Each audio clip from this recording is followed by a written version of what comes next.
হযরতে বেলাল রাদিয়াল্লাহু তাআলা আনহু বলে, না, যেই জমিনের মধ্যে নবী নাই সেই জমিনের মধ্যে আমি বেলালও থাকব না। আরে যেই মদিনাত আমি বেলাল আজান দেওয়ার পরে আমার নবী মুহাম্মদুর রাসূলুল্লাহ নামাজ পড়াইতো, আজকে সেই জমিনের মধ্যে আমার নবীকে বাদ দিয়া অন্যজন নামাজ পড়াইবে, আমি অন্যজনের পিছনে নামাজ পড়ব না। না, এটা আমি বেলাল সহ্য করতে পারবো না গো। এরে যেই জমিনে আমার নবী নাই সেই জমিনে আমি বেলাল থাকবো না। বেলাল দুঃখে দুঃখিত হইয়া, ব্যথায় ব্যথিত হইয়া আবার নিজের জন্মভূমি দামেস্কে চলে যায়। বেলাল মদিনা ছেড়ে দিল। একদিন দুই দিন নয়, 1 মাস 2 মাস নয়, 6 মাস চলে গেল। হঠাৎ করে বেলাল স্বপ্ন দেখে। আল্লাহর নবী বেলালকে স্বপ্ন দেখায় দেয়, রে বেলাল, কত আসে আমি নবীর দরবারে আসে।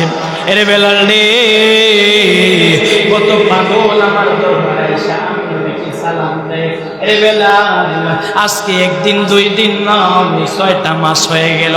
আরে আমার বেলালের সালাম শুনি না।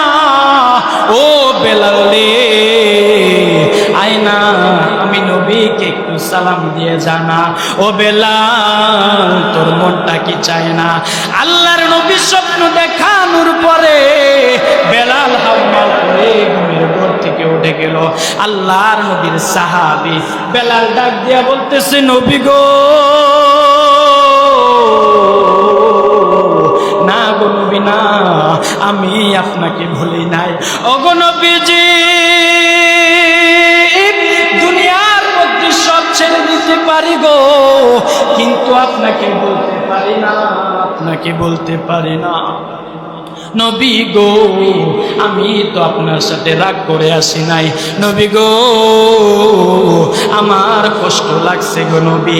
যেই মদিনায় আমি বেলাল আজান দেওয়ার পরে আপনি নবীজি ইমামতি করতেন, আজকে সেই মদিনায় আমি বেলাল আজান দেওয়ার পরে অন্যজনে ইমামতি করবে, এটা আমি সহ্য করতে পারি নাই। ওগো নবীজি, আমি ব্যথায় ব্যথিত হইয়া আমি মদিনা ছেড়ে দিছি গো। আপনার প্রতি কোনো রাগ না গো, আজকে আমি চলে যাব। আবার বেলাল গাত্তি বসকা লইয়া সুদূর দামেস্ক থেকে মদিনার উদ্দেশ্যে রওনা। আল্লাহর নবীর সাহাবী বেলাল রাদিয়াল্লাহু তাআলা আনহু সুদূর দামেস্ক থেকে আবার মদিনায় চলে আসলো। সাহাবীরা হঠাৎ করে বেলালের আনাগোনা দেখে সাহাবীরা অত্যন্ত খুশি হয়ে গেল। হায়রে, ওই যে দেখা যায় বেলাল। এই নবীর ইন্তিকালের পরে 6 মাস বেলালের কোনো খবর নাই। হঠাৎ করে আজকে বেলাল আসতেছে, মনে হয় নবীও আসবে। কি একটা আবেগ! সাহাবীরা বলতেছে, ওই যে বেলাল আসছে, হয়তো আমার নবীও আসতে পারে। সবাই দৌড়াইয়া বেলালের কাছে গেল। ও বেলাল, তোমার কি হয়ে গেল? আজকে 6 মাস পর্যন্ত তোমার কোনো খবর নাই, 6 মাস তোমার কোনো খোঁজ নাই গো।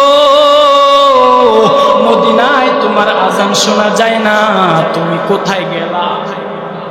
এ বেলাল, আসো না, আজকে একটু আজান দাও না। বেলাল বলে, না না, আমি নবীজির রোজা জিয়ারতের জন্য আসি।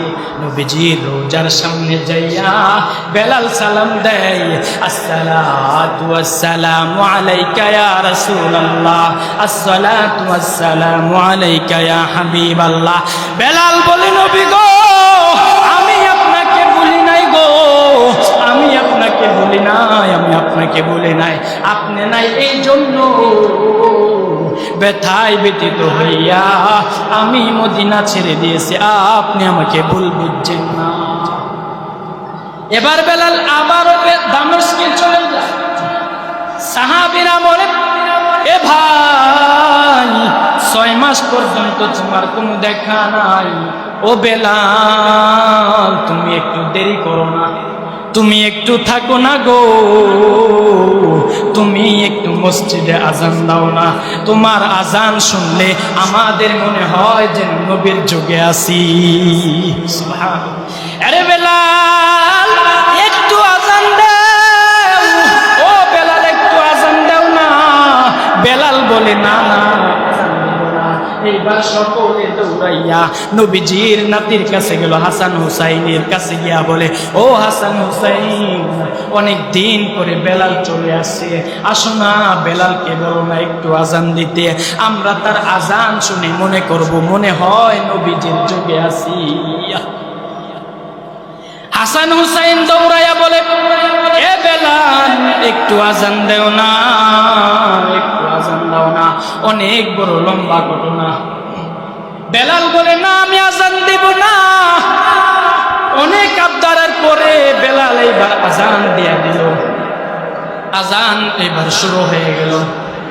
যখনই বেলাল বলতেছে, আশহাদু আন্না মুহাম্মাদুর রাসূলুল্লাহ,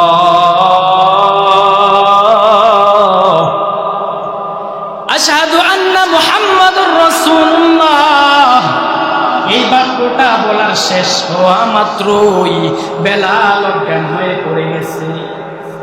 সাহাবীরা দৌড়াইয়া বেলালকে সজাগ করছে, রে ভাই তোমার কি হইল, তুমি কেন হুঁশ হারাইয়া ফেলছো? বেলাল বলে, ভাই রে জানো না কেন আমি হুঁশ হারাইছি? আরে ভাই, আমার হুঁশ হারানোর দুনিয়াবি কোনো কারণ নয়, একটাই মাত্র কারণ। সেই কারণটা হলো আমি বেলাল আজান দেওয়ার পরে আমি যখন আজান দিতাম আশহাদু আন্না মুহাম্মাদুর রাসূলুল্লাহ বলতাম, তখন আমি আমার নবীজিকে সামনে দেখতাম। আর আজকে আমি যখন নবীর নামটা নেওয়ার পরে আজকে নবীর চেহারাটা দেখতে পারি না, এটা আমার জন্য দুঃখের বিষয়। আমি এটা সহ্য করতে পারি না, এই ব্যথায় ব্যথিত হইয়া আমার হুঁশটা চলে গেছে রে ভাই। এ ভাই আমি সহ্য করতে পারি নাই। ও ভাই এবার বলেন না, সাহাবায়ে কেরামরা নবীজিকে